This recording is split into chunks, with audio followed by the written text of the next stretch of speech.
بسم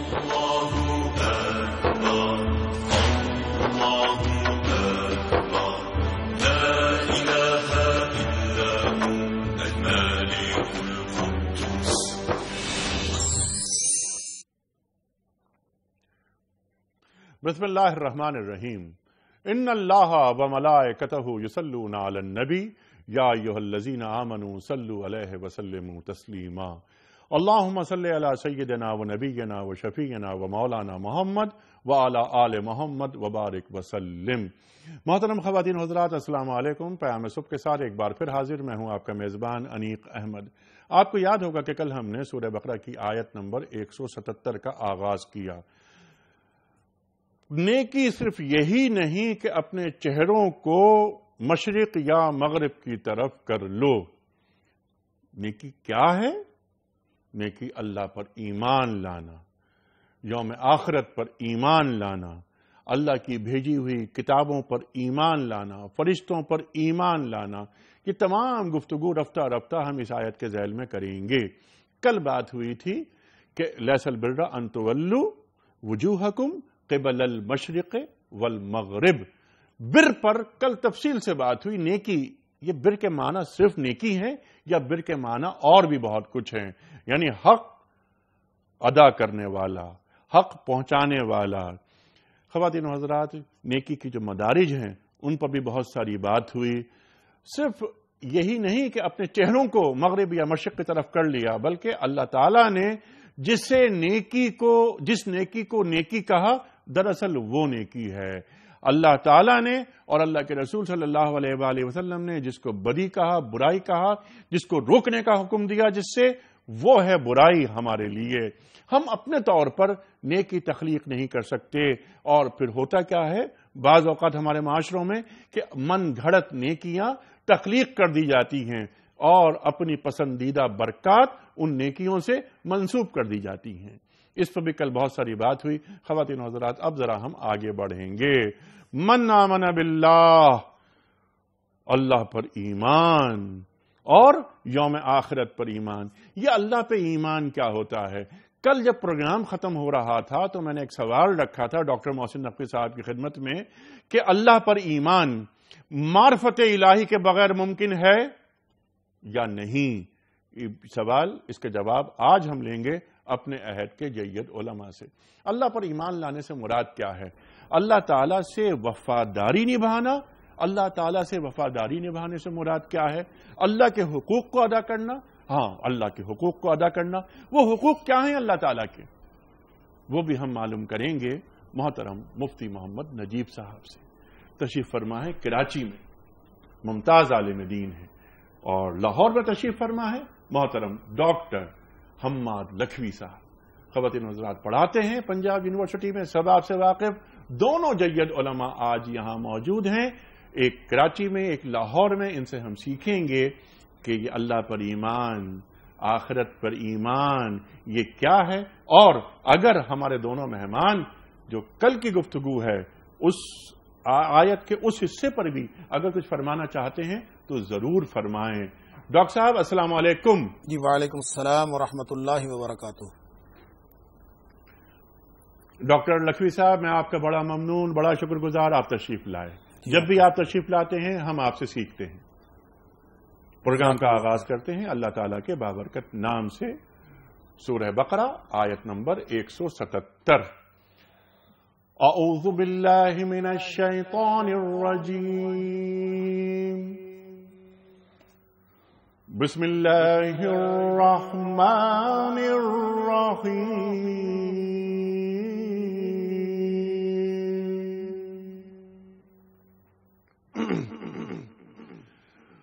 لیس البر ان تولوا وجوہکم قبل المشرق والمغرب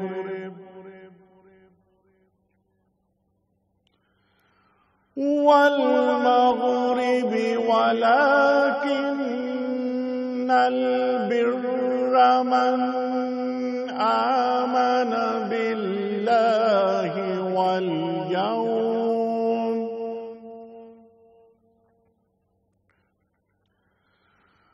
من آمن باللہ والیوم الآخر والملائکۃ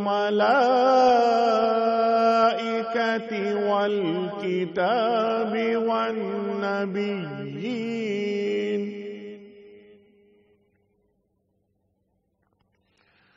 وآتى المال على حبه ذوي القربى واليتامى والمساكين وابن السبيل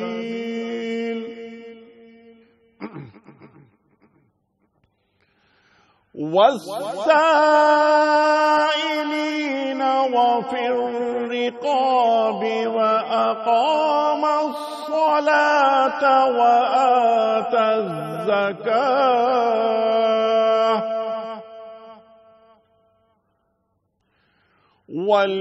والموفون بعهدهم إذا عاهدوا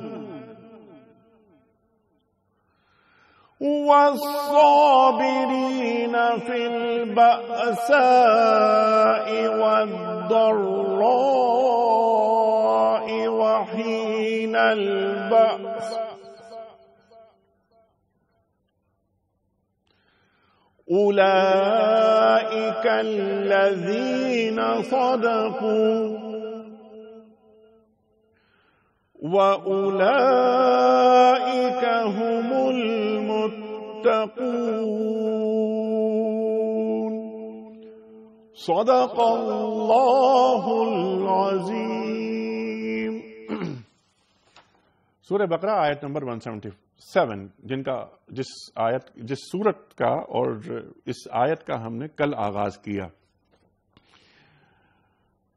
نیکی یہ نہیں ہے کہ تم نے اپنے چہرے مشرق کی طرف کر لیے یا مغرب کی طرف، بلکہ نیکی یہ ہے کہ آدمی اللہ کو اور یوم آخر کو اور ملائکہ کو اور اللہ کی نازل کی ہوئی کتاب اور اس کے پیغمبروں کو دل سے مانے اور اللہ کی محبت میں اپنا دل پسند مال رشتہ داروں اور یتیموں پر، مسکینوں اور مسافروں پر، مدد کے لیے ہاتھ پھیلانے والوں پر اور غلاموں کی رہائی پر خرچ کرے، نماز قائم کرے اور زکوٰۃ دے، اور نیک وہ لوگ ہیں کہ جب عہد کریں تو اسے وفا کریں، اور تنگی اور مصیبت میں حق و باطل کی جنگ میں صبر کریں۔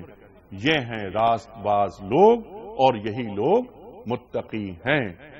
خواتین حضرات، اس سے پہلے کہ ہم رکھیں پہلا سوال محترم مفتی محمد نجیب صاحب کی خدمت میں، کل کے پوچھے گئے سوال کا درست جواب اور آج کا سوال۔ کل کا سوال یہ تھا کہ کس پیغمبر کی قوم نے کہا تھا کہ ہم اللہ کو براہ راست دیکھ کر ایمان لائیں گے؟ درست جواب حضرت موسیٰ علیہ السلام۔ آج کا سوال نوٹ فرما لیجئے، 2 مرتبہ بسم اللہ کس سورے میں آئی ہے؟ 2 مرتبہ بسم اللہ کس سورے میں آئی ہے؟ 3 آپشنز، سورہ بقرہ، سورہ نمل یا سورہ نساء۔ درست جواب روانہ فرمانے کے لیے ہمارے فون نمبر اسکرین پر موجود ہیں، نوٹ فرما لیجئے 009221343000980 اور 981۔ ہمارا ای میل ایڈریس ہے ps@dunyatv.tv، ہمارا SMS کا نمبر 3031۔ مفتی صاحب آپ سے آغاز کر رہے ہیں ہم۔ کل ہم نے اس آیت کا آغاز کیا تھا اور الحمدللہ بہت اچھی گفتگو ہوئی۔ مولانا محمد یوسف خان صاحب تھے، ڈاکٹر محسن نقوی صاحب تھے، بر کے حوالے سے بات ہوئی۔ اپنے چہروں کو مشرق کی طرف کر لو، مغرب کی طرف کر لو، یہی کافی نہیں ہے۔ اب ہم ذرا سا آگے بڑھ رہے ہیں۔ اگر آپ پچھلی جو آیت کا جو ٹکڑا ہے اس کو بھی جوڑنا چاہتے ہیں تو اس کو بھی جوڑ کر، لیکن آج کا ہمارا جو فوکس ہوگا وہ ہوگا من آمن باللہ والیوم الآخر۔ بسم اللہ۔ بسم اللہ الرحمن الرحیم۔ یہ ان آیتوں میں سے ہے قرآن کریم کی اور بھی آیات ایسی موجود ہیں، لیکن یہ ایک ایسی آیت ہے جس میں مسلمان کی مجموعی کوڈ آف کنڈکٹ جو اس کی زندگی کا ہے وہ اس آیت کے اندر بیان کر دیا گیا۔ سبحان اللہ۔ اور یہ بتا دیا گیا ہے کہ نیکی اور بدی کا جو تصور ہے وہ کسی کی شخصی رائے پر مبنی نہیں ہے۔ سبحان اللہ۔ وہ کوئی ریلیٹو ٹرم نہیں ہے. وہ ایسی نہیں ہے کہ کلائنٹ ٹو کلائنٹ ویری کرے گی، زمانے ٹو ٹائم ویری کرے گی، اور وہ احوال زمانہ بدل جانے سے نیکی کی تعریفات بدل جائیں گی، بدی کی تعریفات بدل جائیں گی. اور یہ اس سوال کا جواب دے رہی ہے یہ آیت، جو آج مغرب نے سوشل سائنسز میں یہ سوال اٹھایا ہے کہ اخلاقی اقدار ریلیٹو ٹرمز ہوتی ہیں، امور نسبتی ہوتی ہیں، یا یہ کوئی وحدانی صورت میں فطرتی تقاضوں کے مطابق کوئی وحدانی ہمیں اصول چاہیے ہوتے ہیں اس کو وضاحت کے لیے. اور دوسرا یہ اصول کون طے کرتا ہے؟ اور یہ اصول کون طے کرتا ہے؟ اور دوسرا جو اہم سوال وہاں پہ ہے کہ ان کے پیچھے قوت متحرکہ اور قوت باعثہ کیا چیز ہوتی ہے؟ کیا بات ہے! اس دونوں سوالات کا جواب اس آیت نے دے دیا ہے. سبحان اللہ. کہ دیکھیں، اخلاقیات میں یہ کہنا، میں کہا کرتا ہوں کہ اخلاقیات میں یہ کہنا کہ جی ہم تو نیوٹرل ہیں. جی نیوٹرل ہونے کا مطلب یہ ہوتا ہے کہ ہم بد اخلاق ہیں. اخلاق میں نیوٹرل کوئی نہیں ہوتا. اخلاق بہت ہی ڈیوائن یونیورسل لاز ہوتے ہیں، وہ انسان کے فطرت کے بدیہی تقاضے ہوتے ہیں. تو وہ بتا دیا گیا کہ وہ سب سے پہلی اس میں یہ بات آئی کہ وہ یہ نہیں ہوگا کہ تمہارے چاہنے سے، کہیں تمہارے کوئی فعل سے، ادھر منہ کر لینے سے ادھر منہ کر لینے سے کوئی نیکی ہو جائے گی. نہیں نہیں نہیں نہیں. نیکی کی سب سے پہلی بنیاد جو ہوگی اطاعت کی، اطاعت وہ اطاعت کنسیڈر ہوگی، چیریٹی وہ چیریٹی کنسیڈر ہوگی، نیکی وہ نیکی کنسیڈر ہوگی، جس کے پیچھے قوت متحرکہ ایمان ہوگا، قوت متحرکہ آخرت ہوگی، اس کے سامنے پیش نظر اللہ کی رضا کا جذبہ ہوگا، اس کو کسی کو راضی کرنا ہوگا. وہ نیکی کنسیڈر ہوگی، ورنہ چیریٹی کنسیڈر نہیں ہوگی اللہ کے نزدیک. اور اس کے ساتھ ساتھ یہ بتا دیا اس پوری آیت میں، جو پوری آیت ہے اس میں 4 چیزوں کو یہ کہا گیا کہ یہ اطاعت ہیں. سب سے پہلی چیز ایمانیات ہے، اور اس کے بعد آپ کے معاملات، پھر عبادات، پھر اخلاقیات. اور اس کے اندر یاد رکھیے گا جو میں نے آپ سے ابتدا میں یہ بات کہی تھی، کوڈ آف کنڈکٹ، یہ میں نے اس لیے کہی تھی، ہم انتہا میں پھر آخر میں بات کریں گے کہ دیکھیں یہ آیت ہمارے جائزہ لینے کی آیت ہے. ہم نے آج جو تصورات نیکی اور بدی اپنے لیے گڑھ لیے ہیں، اور ہر آدمی اپنی ڈیفینیشنز کے خول میں بیٹھا ہوا ہے اور بضد ہے اس پر کہ نہیں نیکی یہی ہے اور بدی کی لائن یہ ہے، اور نیکی کی اپنی لائنز ڈرا کر لی ہیں. یہ آیت جائزہ لینے کی آیت ہے کہ ہم اپنا جائزہ لیں اور یہ دیکھیں کہ واقعتاً ہمارے اخلاقیات اس جگہ پر کھڑے ہوئے ہیں. میں آپ کو مثال دے دیتا ہوں، سمجھانے میں آسانی ہو جائے گی. دیکھیں اس آیت کے ذیل میں اگر آپ سمجھنا چاہیں تو مسلمان کی مثال اس گھر کی طرح ہوتی ہے جس کی بنیاد ایمانیات پہ قائم ہوتی ہے. اس کی بنیاد ہوتی ہے ایمان، اور اس ایمانیات بنیاد کے کمپوننٹس جو ہوتے ہیں اس میں سب سے پہلے اللہ کی ذات پر ایمان ہے، آخرت پر ایمان ہے، انبیاء پر ایمان ہے، فرشتوں، یہ سب کمپوننٹس ہیں بنیاد کے. بقدر ایمان اعمال کا اظہار ہوتا ہے جسے عبادات کہا جاتا ہے اور اسلام کہا جاتا ہے. اس کی مثال پلرز کی طرح ہوتی ہے، اور ان پلرز پہ جو چھت پڑتی ہے اسے معاملات کہا جاتا ہے. ٹھیک ہے، اگر یہ پلرز کمزور ہوتے ہیں تو چھت بھی کمزور ہوتی ہے. اور پھر اس چھت کے اندر جو آسائش، آرائش اور رہائش کا سامان ہوتا ہے اسے اخلاقیات کہا جاتا ہے. ایک مکمل پیکج ہے جو اس آیت میں آپ کو بتایا گیا ہے کہ اب آپ یہ دیکھیے، اگر ایمانیات ہی نہ ہو اور آپ اخلاقیات ہی کو دین سمجھتے رہیں تو یہ آرائش کے وہ گیس بھرے ہوئے غبارے ہیں جو فضا میں اڑتے رہتے ہیں اور کہیں سے وہ اٹکے ہوئے ہی نہیں ہوتے، کہیں سے ان کا ثبوت ہی نہیں ہوتا، کہیں سے اصالتاً وہ ہوتے ہی نہیں ہیں، تو اسے نیکی تصور نہیں کیا جائے گا. ہاں، اس میں سب سے بنیادی چیز وہ ہے ایمانیات، سب سے بنیاد. اور ایمانیات میں بھی سب سے پہلے ایمان ہے اللہ تبارک و تعالی کی ذات اور اللہ کی صفات پر ایمان. سبحان اللہ. اللہ کی ذات اور اللہ کی صفات پر ایمان. اچھا مفتی صاحب، صفات پر ایمان، یقیناً ذات پر ایمان. بر کی بات کہاں ہو رہی ہے؟ بر بھی اللہ تعالی کی صفت، اور اس صفت کو کیا ہم یہاں بات کو سمجھنے کے لیے رکھ سکتے ہیں؟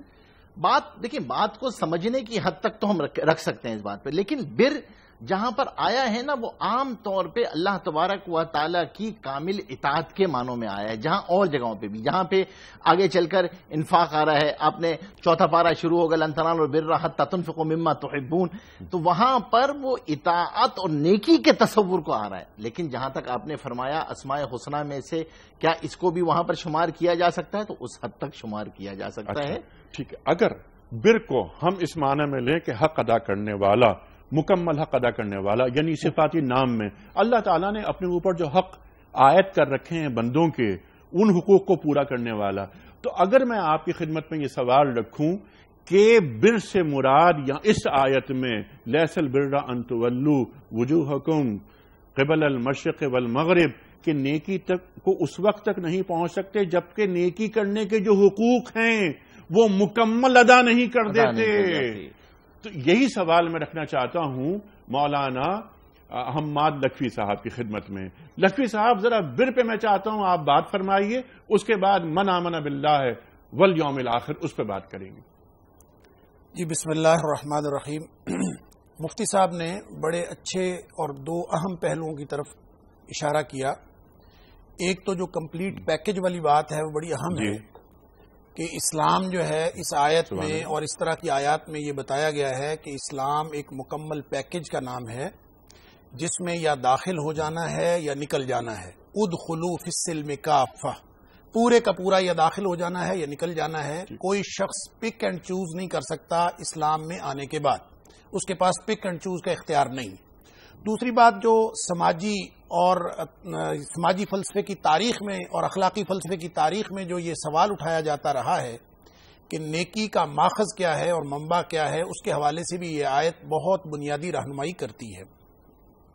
لیکن جہاں تک بر کے مفہوم کا تعلق ہے، میں یہ عرض کروں کہ یہ ایک ایسا لفظ ہے بر جس کے مقابل اردو کا کوئی ایسا لفظ موجود نہیں ہے جو اس کے معنی کو پوری طرح سے ادا کر سکے. یہ بر کے اندر مختلف معنی کیے تو گئے ہیں. اس کا ترجمہ اگر نیکی کیا جائے تو یہ ترجمہ بھی درست ہے، اس کا ترجمہ اگر اطاعت کیا جائے تو یہ ترجمہ بھی درست ہے.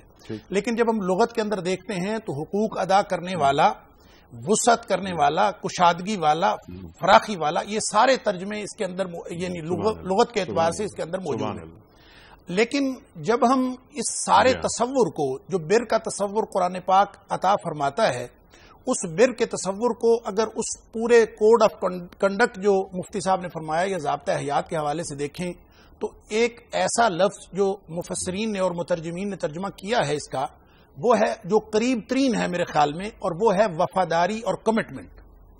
لہذا اگر کوئی شخص یعنی حقوق ادا کرنے ہیں تو حقوق کی تخصیص نہیں ہے یہاں پہ کہ کس کے حقوق ادا کرنے ہیں. حقوق اللہ کے بھی ادا کرنے ہیں، حقوق اللہ کی مخلوق کے بھی ادا کرنے ہیں، حقوق ماں باپ کے بھی ادا کرنے ہیں، ہمسایوں کے بھی ادا کرنے ہیں، حتیٰ کہ ہر چیز کا حق ادا کرنا ہے.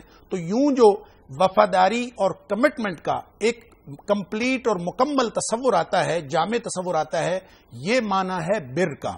لہذا جہاں کہیں بھی وفاداری کا دعویٰ ہو تو وفاداری کے اندر، یہ کمٹمنٹ کے اندر تین باتیں بنیادی ہوتی ہیں. اور یہ بات معلوم ہے کہ یہاں پہ یہ جو آیت آئی ہے، اس کا جو محل ہے، اس کا جو کانٹیکسٹ ہے، وہ بنی اسرائیل کے ضمن میں اور تحویل قبلہ کے ضمن میں ہے. یعنی جب مسلمانوں کا قبلہ تبدیل ہوا ہے تو قبلہ تبدیل ہونے کے بعد اب یہ بحث چھڑ گئی کہ مسلمانوں نے اپنا قبلہ کیوں تبدیل کر لیا. اور اسی ضمن میں جو بنی اسرائیل تھے ان میں یہود اور نصارہ نے مشرق اور مغرب کی تخصیص بھی کر رکھی تھی. یوں جب بر کا تصور آیا، دیکھیں میں نے عرض کیا تین باتیں بنیادی ہوتی ہیں وفاداری کی. یہود مدینہ یہ تو دعویٰ کرتے تھے کہ ہم وفادار ہیں، ہم نیکی کر رہے ہیں، لیکن اس کی ایک بنیاد ہوتی ہے جس کا نام ایمانیات ہے، ایک اس کی عمارت ہوتی ہے جو طرز عمل لوگوں کے سامنے ہوتا ہے، اور تیسری بات ہوتی ہے کہ اپنے زبان سے یا اپنی قلم سے اس کو بیان کرنا کہ میں وفادار ہوں. لہٰذا جب تک پہلی دونوں چیزیں موجود نہ ہوں تو تیسری بات موجود ہو ہی نہیں سکتی. یہود مدینہ نے مسلمانوں کو اس بحث میں فروعی مسائل کے اندر الجھا کے ایسے مذہب کی ایک جنگ و جدل یعنی شروع کر رکھا تھا کہ لوگوں کو یہ سمجھ نہیں آ رہا تھا کہ نیکی کیا ہے، مذہب کیا ہے، اور اصل چیز جس کا دین تقاضا کر رہا ہے وہ کیا ہے.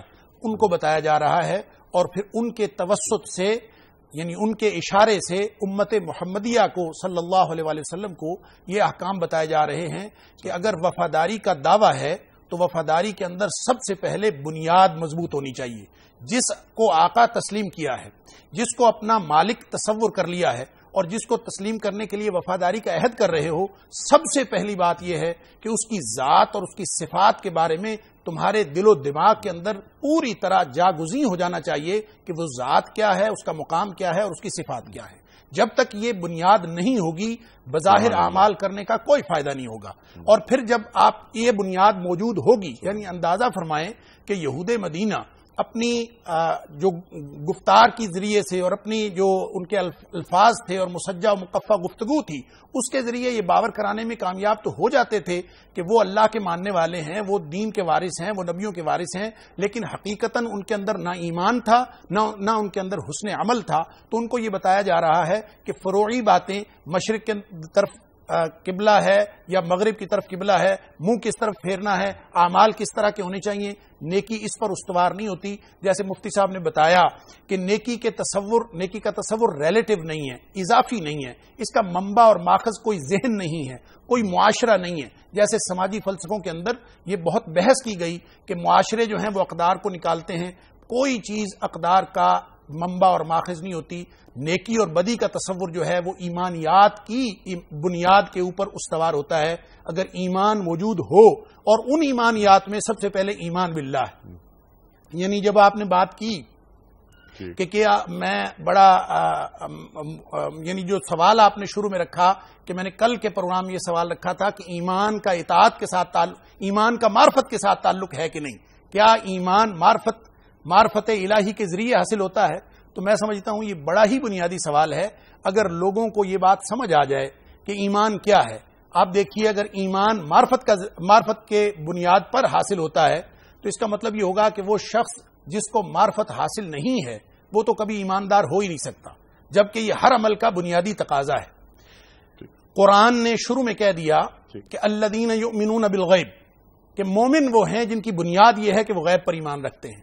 ہم نے یہاں پہ غیبیات کی الگ بات کر لی اور جو ظاہر چیزیں ہیں ان کے اوپر ایمان کی بات الگ کر لی. حالانکہ میں یہ عرض کروں قرآن سے جو ایمان کا تصور واضح ہوتا ہے وہ یہ ہے کہ ایمان ہوتا ہی وہ ہے جو بالغیب ہو، یعنی کسی کی بات کو من و عن تسلیم کر لینا، یہی ایمان ہوتا ہے. اگر آپ یعنی ایمان جان لینے کا نام نہیں ہے، ایمان مان لینے کا نام ہے. یعنی جس نے جو بات آپ سے کہی ہے اگر آپ من و عن مان لیں تو یہ ایمان ہے. اس کی دو مثالیں میں دینا چاہوں گا اگر آپ مجھے اجازت عطا فرمائیں کہ سورہ بقرہ کے اندر ہی فرمائیے سورہ بقرہ کے اندر ہی اللہ کریم نے دو مثالیں بیان فرمائی ہیں جس سے یہ بات سمجھ میں آ جاتی ہے کہ ایمان معرفت کا نام نہیں ہے، ایمان مان لینے کا نام ہے.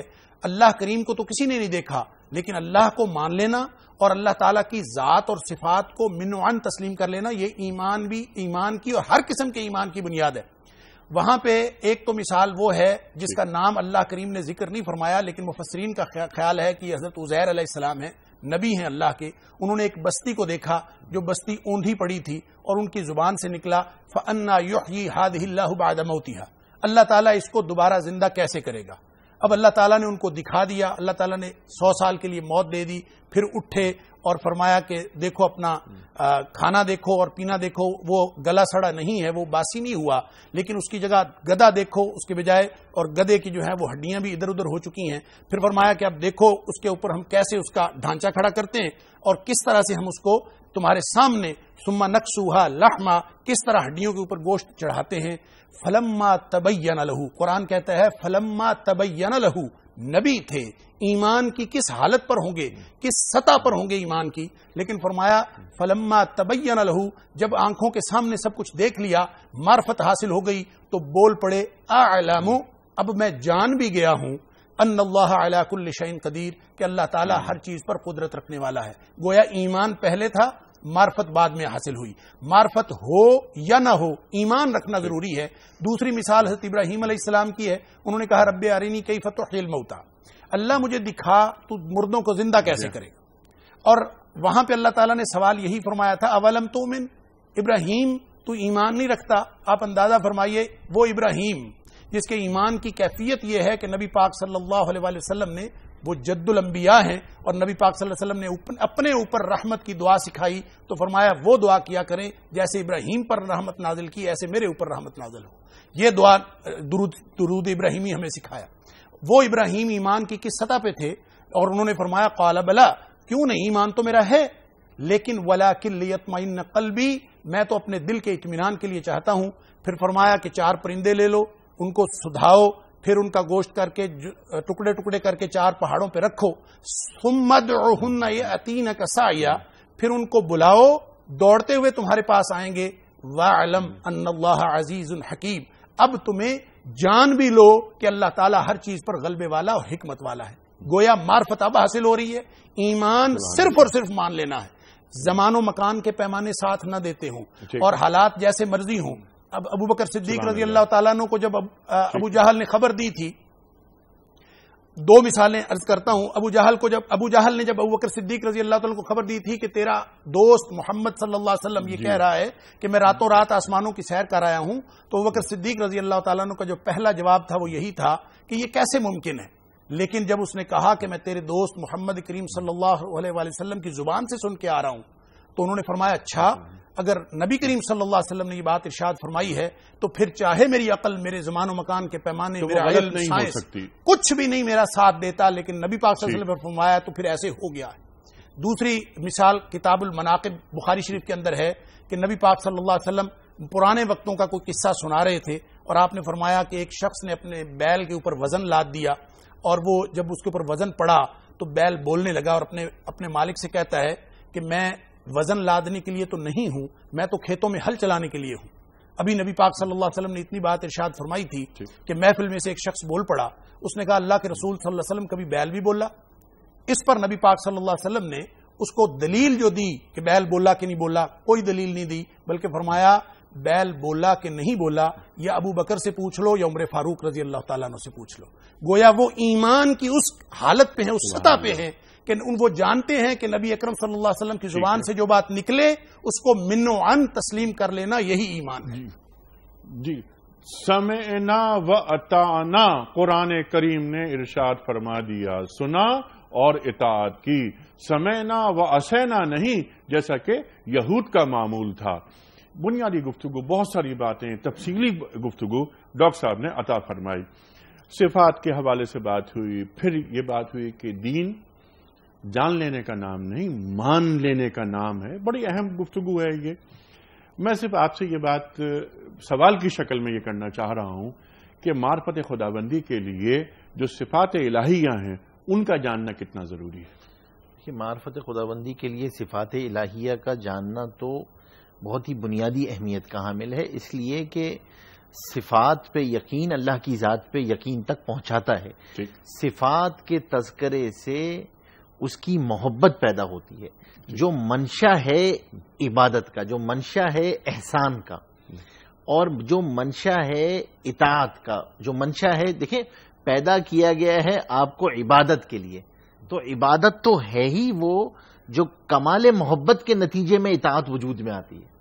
عبادت کسی رسم کا نام نہیں ہے، وہ کمال محبت تک پہنچنے کے لیے صفات کا تذکرہ ضروری ہے، اور یہ ایمان ایسے حاصل بھی نہیں ہوتا۔ اس ایمان کے لیے، اس لیے میں اپنے تمام ناظرین کے لیے یہ خاص طور پہ کہ دیکھیں، ایمان الفاظ کے مجموعے کا نام نہیں ہے، اس کا محل جو ہے نا وہ دل ہے، زبان نہیں ہے، اس کا محل دل ہے۔ اس کے حصول کے لیے ضروری ہے کہ ہم مغیبات کا تذکرہ، وہ جو اندیکھی، جیسے فرما رہے تھے حضرت کہ جو اندیکھی چیزیں ہیں وہ ہمارے تذکروں میں شامل ہو۔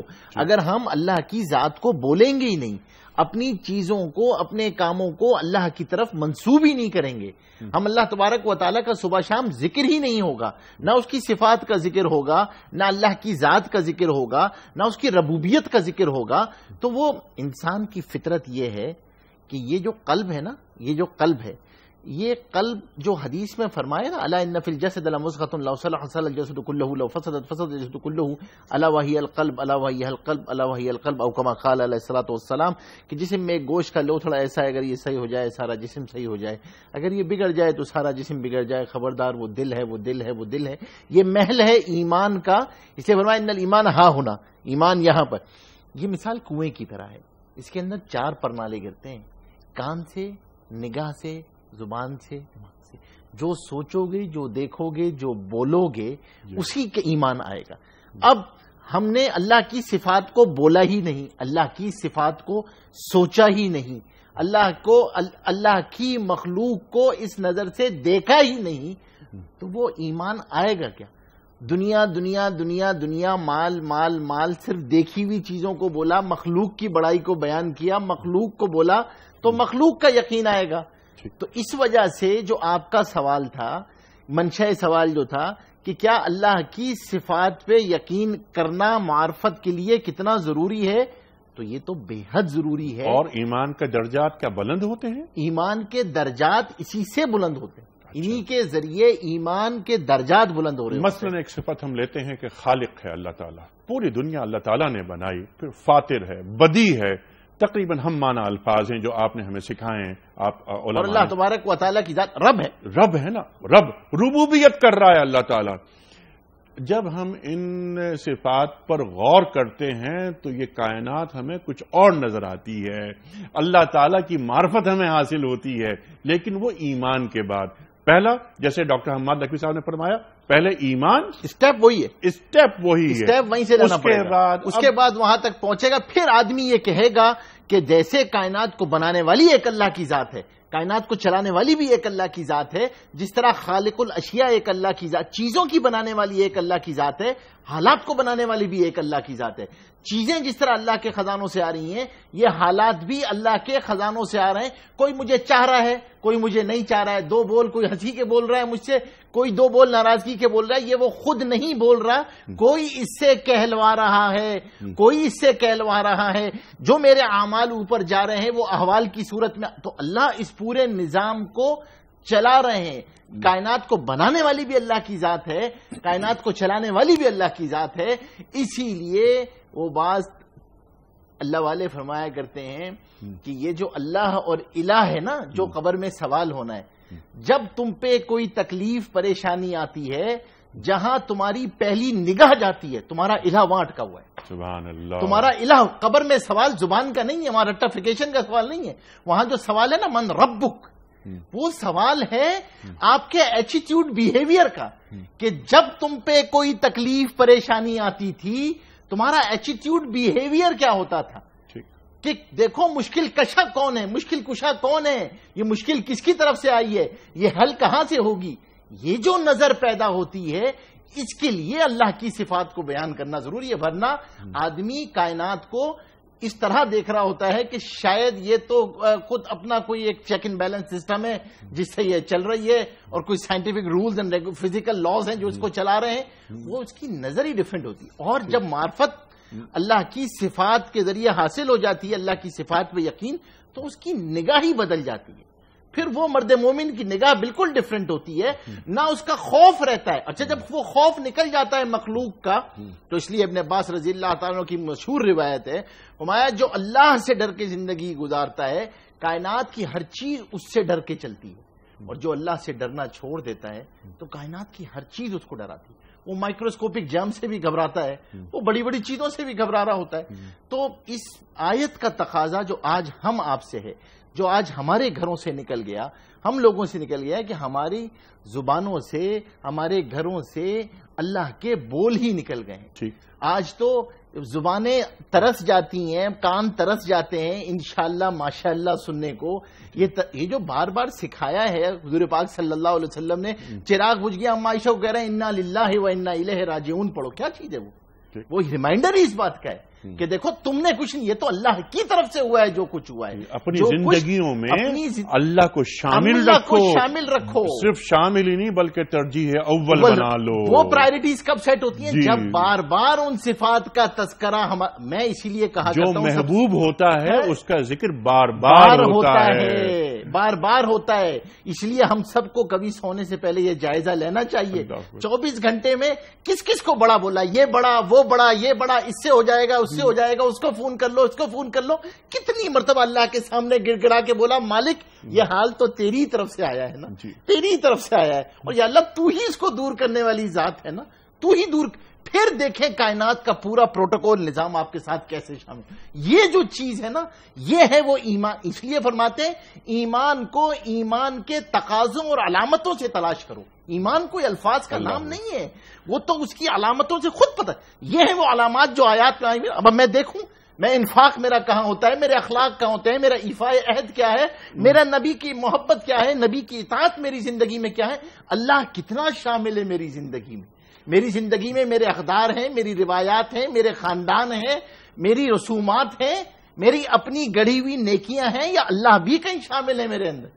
یہ ہے وہ ایمان کے تقاضے. کیا میں وہاں موجود ہوں جہاں اللہ مجھے دیکھنا چاہتا ہے، اور کیا میں وہاں سے غیر حاضر ہوں جہاں اللہ مجھے نہیں دیکھنا چاہ رہے. یہ ہے اطاعت خداوندی. اچھا، اطاعت خداوندی صفات کے حوالے سے بہت ساری بات، خالق، مالک، رب، تمام باتیں گفتگو آپ نے فرمائی. حاکم، ان الحکم الا للہ. کیا اللہ کو کی حاکمیت کو ہم قبول کر رہے ہیں؟ اللہ اکبر، اللہ اکبر. یہ تو ہمیں 24 گھنٹے میں خود نظر آ رہا ہوتا ہے کہ ہم کسے حاکم سمجھ رہے ہوتے ہیں، ہم کسے کہہ رہے ہوتے ہیں کہ کون حاکم. اللہ تبارک و تعالیٰ کی حاکمیت نہ صرف یہ کہ ملک یا اس کا تو میں کیا رونا رہوں گا، وہ ہمارا ہے ہی نہیں. میں تو کہتا ہوں میں اپنے 6 فٹ کے جسم پہ نہیں قبول کر رہا.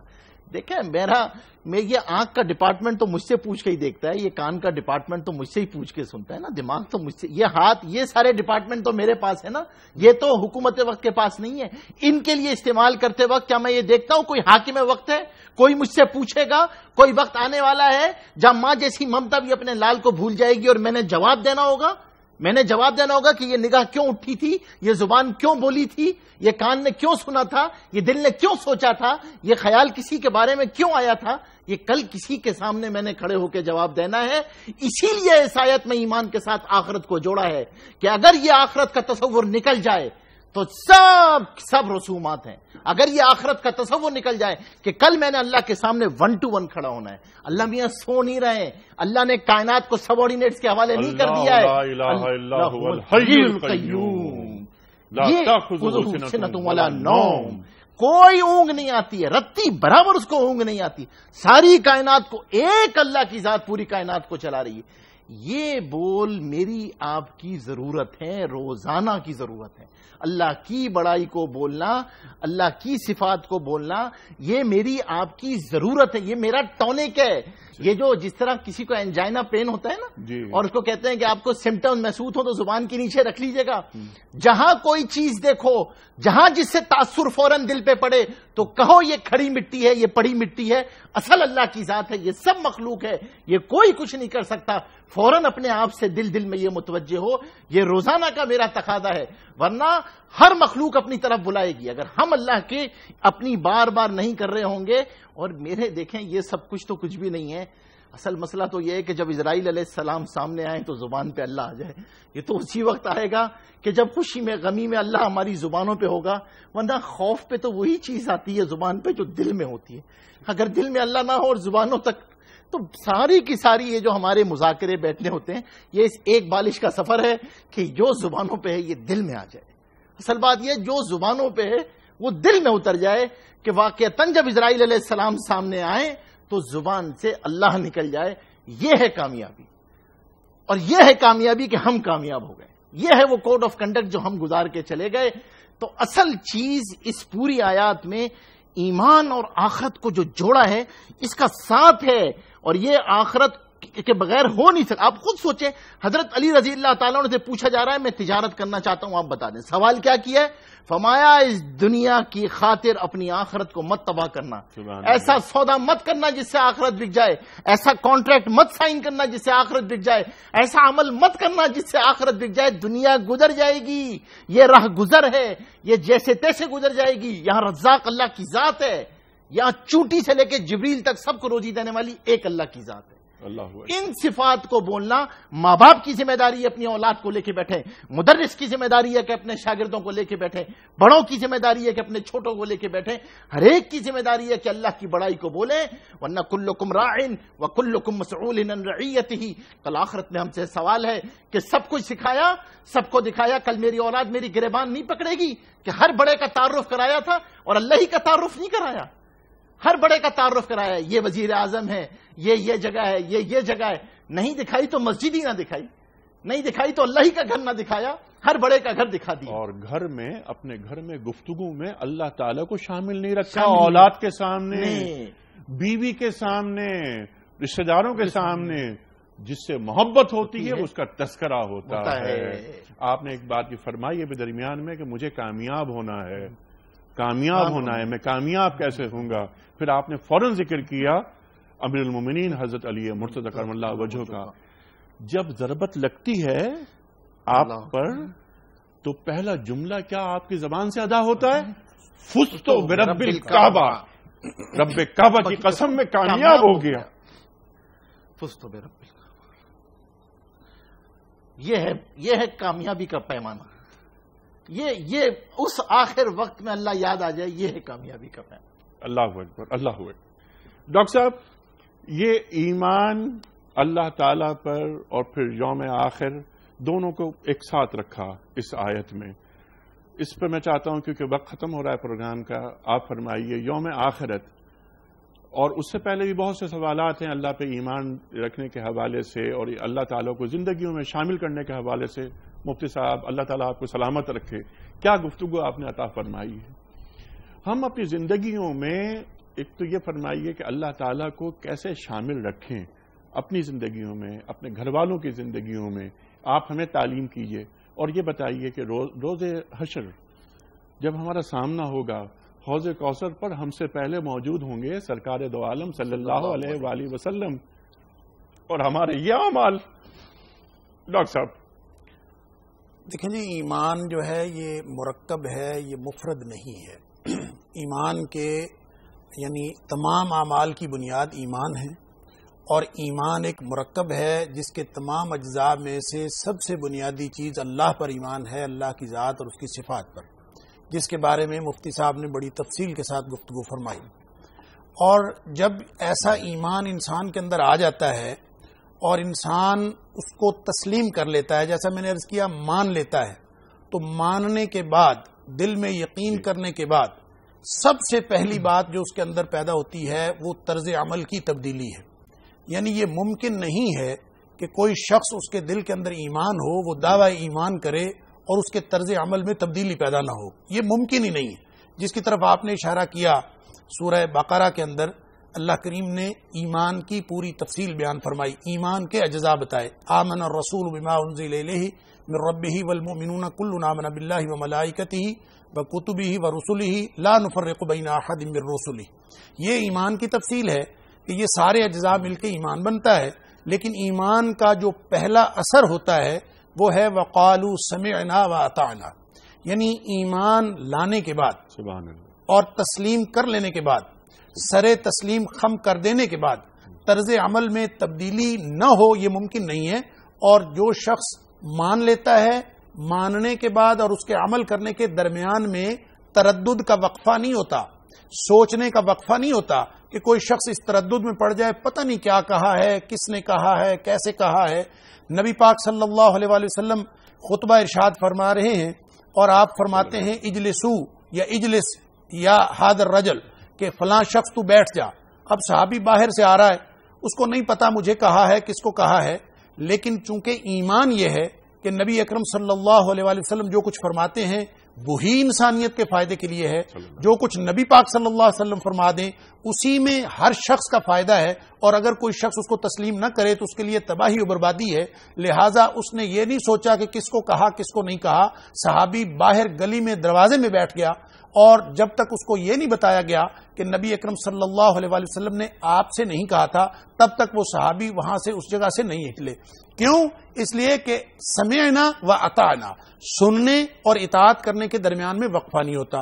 اگر کوئی شخص واقعتاً ایمان رکھتا ہے، اگر ہمارا تعلق واقعتاً ایمان کے ساتھ ہے، دیکھیں نا شروع میں سورہ بقرہ کے اندر اللہ کریم نے فرمایا یا ایھا الناس اعبدوا ربکم، صفات کی بات بڑی خوبصورت فرما رہے تھے مفتی صاحب.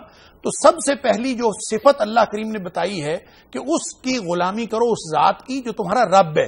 تو جب آدمی سب سے زیادہ پہچانتا اس کو ہے، رب اس کو کہتے ہیں جو مالک بھی ہو اور روزی رساں بھی ہو.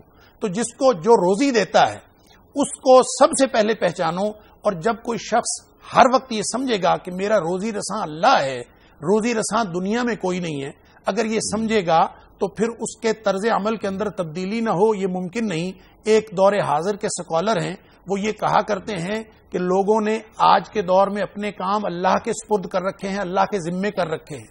میں یہ سمجھتا ہوں کہ بالکل الٹ معاملہ ہے، اللہ کے کرنے کے کام لوگوں نے اپنے ہاتھ میں لے رکھے، اور لوگ یہ سمجھتے ہر بندہ خدا بنا بیٹھا ہے، ہر بندہ جو ہے وہ وقت کے فرعون کو خدا سمجھتا ہے، اور جگہ جگہ پہ ہم نے خدا بنائے ہوئے ہیں۔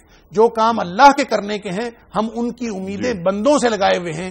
یہ اصل میں سارا معاملہ الٹ ہوا ہے، جس کے بارے میں اقبال نے کہا تھا، بتوں سے تجھ کو امیدیں، خدا سے نومیدی، مجھے بتا تو صحیح اور کافری کیا ہے۔ تو ایمان کا دعویٰ کرنے کے بعد جب آدمی دنیا کے خداؤں سے ہر ایک کے در پہ جھکتا ہے تو وہ ایک سجدہ جسے تو گراں سمجھتا ہے 1000 سجدے سے دیتا ہے آدمی کو نجات۔ اگر ایمان اللہ پر ہے تو پھر ذہن میں یہ بھی ہونا چاہیے کہ کام سارے اللہ کے ہاتھ میں ہیں، میرا طرز عمل اسی کے مطابق ترتیب پائے، میرا گھر کے اندر میرے بچوں کے ساتھ معاملات، میرے اہل محلہ کے ساتھ معاملات، پوری دنیا کے ساتھ معاملات میرے اس بنیاد پر ترتیب پائیں کہ میرا اللہ مجھے دیکھ رہا ہے اور کل کلام سبحان اللہ سبحان اللہ، اور میں غلام ہوں، اے اللہ میں تیرا غلام ہوں۔ دیکھیں جو اللہ کا غلام نہیں ہوتا انیک صاحب، جو اللہ کا غلام نہیں ہوتا وہ در در کا غلام ہوتا ہے، اس لیے کہ جو اللہ یہ انسان کو عبد بنایا اللہ نے، اور جو اللہ کا غلام نہیں ہوتا وہ در در کا غلام ہوتا ہے، اور جو کہتا ہے میں اپنی مرضی کرتا ہوں، اللہ فرماتے ہیں اَرَأَيْتَ مَنِ اتَّخَذَ إِلَٰهَهُ هَوَاهُ، یہ اپنی خواہش نفس کا غلام ہے جو اپنی مرضی کرتا ہے، لہذا آزادی صرف اس کو ملے گی، انسانیت کا وظیفہ وہی ادا کر سکتا ہے اور انسانیت کا لطف بھی وہی اٹھا سکتا ہے جو صحیح معنوں میں اپنے اللہ کا غلام بن جائے، یہی ایمانیات کا تقاضا ہے۔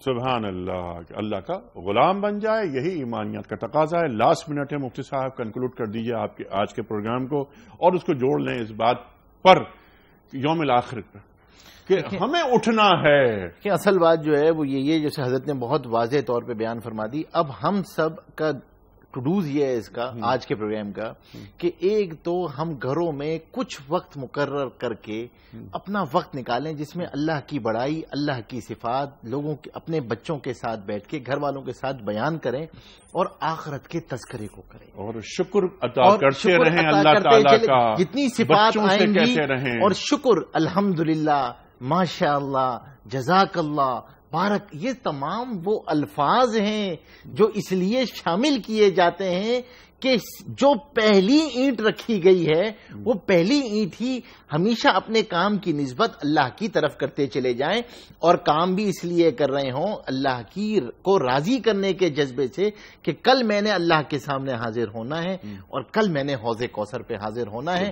اصل چیز آخرت ہے، جہاں کا سکہ رائج الوقت صرف نیکی ہے، اور نیکی وہ ہے جو اس آیت میں بیان کر دی ہے، وہاں کی کرنسی یہ ہے، وہاں کی رننگ کرنسی ہی یہ ہے، وہاں سب کچھ اسی سے بنے گا، باقی سب کھوٹے سکے ہوں گے، اگر اس پہ نہیں اترے تو سب کھوٹے سکے ہیں۔ تو ہم اپنا آج یہ طے کریں، اس پروگرام کو دیکھنے والوں سے میری درخواست ہے کہ اپنا وقت نکالیں اور روزانہ ہم اپنے وظیفہ حیات میں یہ شامل کریں، اللہ کی بڑائی کو اپنی ضرورت سمجھ کر بولنا، اللہ کی صفات کو بولنا، اور اپنے گھر والوں کے سامنے رکھنا۔ اور ہم بار بار اپنے پروگرام کے ذریعے یہ بات کہتے ہیں، آپ کی بات کو آگے بڑھاتے ہوئے، کہ کم از کم 3 آیات پورے گھر والوں کو بٹھا کر، کم از کم 3 آیات، 1 رکوع 2 رکوع بھی ہو سکتے ہیں، لیکن 3 آیات تو کم از کم بیوی بچوں کے سامنے بیٹھ کر بیان کی جائیں کہ آج 10 منٹ لگتے ہیں کہ یہ اللہ تعالیٰ ہم سے کہہ رہا ہے، ہم سے کلام کر رہا ہے، یہ قرآن کریم ہمارے لیے ہے، اور اس کے ساتھ ایک میں ٹپ دے دیتا ہوں، ایک بچے سے بس یہ پوچھیں، ان سے کہیں کہ اللہ کی اس صفت کو بیان کرو، اللہ کی مخلوق، اللہ نے ہم پہ شکر کیا کیا نعمتوں کو، بس اس طرح اس مذاکرے سے انشاءاللہ خود اس شکر کی کیفیت پیدا ہوگی۔ اور یہ بھی اسے بتا دی جائے بچے کو کہ دیکھو بیٹا، قرآن کریم یہ کہہ رہا ہے، فرما رہا ہے کہ تم شکر کرو گے تو میں تمہیں اور دوں گا، تو تمہیں مزید چاہیے یہ نعمتیں تو شکر گزاری کے لمحات میں اضافہ کر دو۔ مفتی صاحب ایک پرچی نکال کر اعلان فرما دیجئے۔ کل کے پروگرام کے ونر کا خواتین حضرات اس سے پہلے کہ آپ اعلان فرمائیں میں کل کے پروگرام کل کے سوال کو ریپیٹ کرتا ہوں. کل کا سوال یہ تھا کہ کس پیغمبر کی قوم نے کہا تھا کہ ہم اللہ کو براہ راست دیکھ کر ایمان لائیں گے؟ درست جواب حضرت موسیٰ علیہ السلام. آج کا سوال یہ ہے کہ 2 مرتبہ بسم اللہ کس صورت میں آئی ہے؟ 3 آپشنز، سورہ بقرہ، سورہ نمل یا سورہ نساء. صحیح جواب روانہ فرمانے کے لیے ہمارے فون نمبرز ہیں 00922 343000980 اور 981. ہمارا ای میل ایڈریس ہے ps@dunyatv.tv. SMS کا نمبر 3031. اب اعلان کر رہے ہیں مفتی نجیب صاحب کل کے ونر کا. Asma Karachi 7 commercial street phase 4 DHA. سبحان اللہ. اسما صاحبہ آپ کی خدمت میں دنیا ٹی وی کی جانب سے کتابوں کا تحفہ پیش کیا جا رہا ہے. پروگرام کا اختتام ہوتا ہے آج کی بات پر. قول ہے صاحب نہج البلاغہ کا امیر المومنین حضرت علی مرتضیٰ کرم اللہ وجہ کا. آپ فرماتے ہیں کہ جو شخص سیدھی راہ سے ادھر ادھر ہو جاتا ہے وہ مصائب کے گرداب میں ڈوب کر مر جاتا ہے. جو شخص سیدھی راہ سے ادھر ادھر ہو جاتا ہے وہ مصائب کے گرداب میں ڈوب کر مر جاتا ہے. سیدھی راہ سے کیا مراد؟ اہدنا الصراط المستقیم، جو ہم دن میں 5 مرتبہ اپنی نمازوں میں اللہ سے سیدھا راستہ مانگتے ہیں. خواتین و حضرات، آج جہاں بات رکی ہے وہیں سے بات کو آگے لے کے چلیں گے اور انشاءاللہ تعالی اس سورہ بقرہ کی آیت نمبر 177 پر تفصیل سے بات ہوگی. انیق احمد کو اجازت. خدا حافظ.